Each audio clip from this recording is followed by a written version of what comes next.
Good morning, students. Now open your mental maths book. Come to the page number 3, chapter 1 and question number 22. So now see question number 22. What kind of sets are A and B? So students, you have to write it down, name over here. This is disjoint, overlapping and subset. So you have to write it down over here. Okay students, now come to the question number 23. A set which contains all the possible elements of the sets under consideration is called the universal set. Right? Is called the universal set. Now come to the 24. To write an empty set.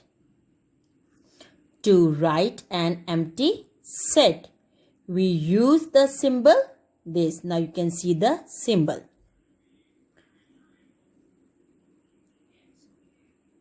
Okay, now come to the 25.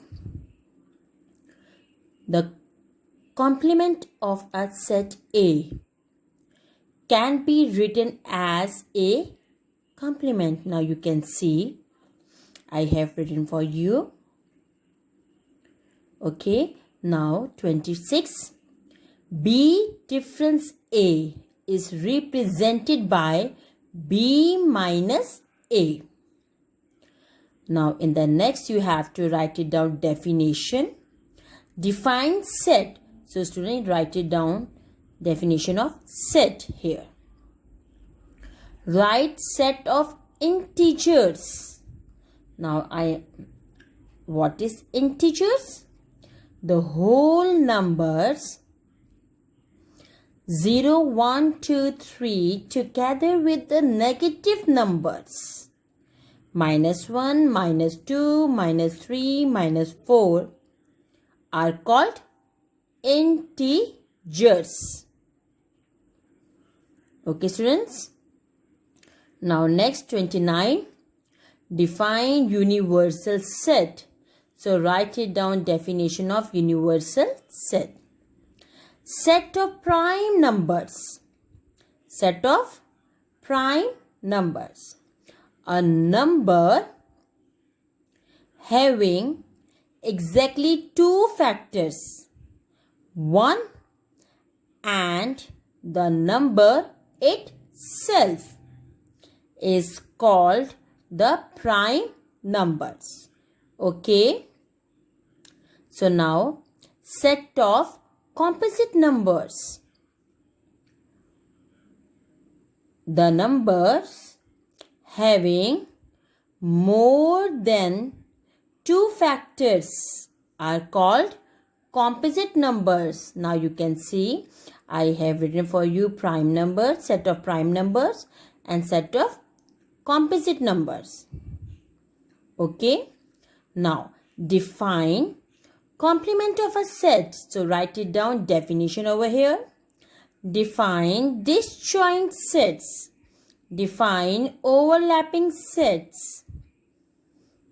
Okay, skip this one. Write in the set builders. Sorry, skip this one. Write the set in descriptive form. Descriptive form means statement. Statement, you have to write it down in a statement. So now you can see a set is given to you. A, E, I, O, U. These are the elements. Okay. So now A is equals to set of vowels of the English alphabets. English alphabets. Right. Okay students, now do all these questions in your mental maths book. Thank you.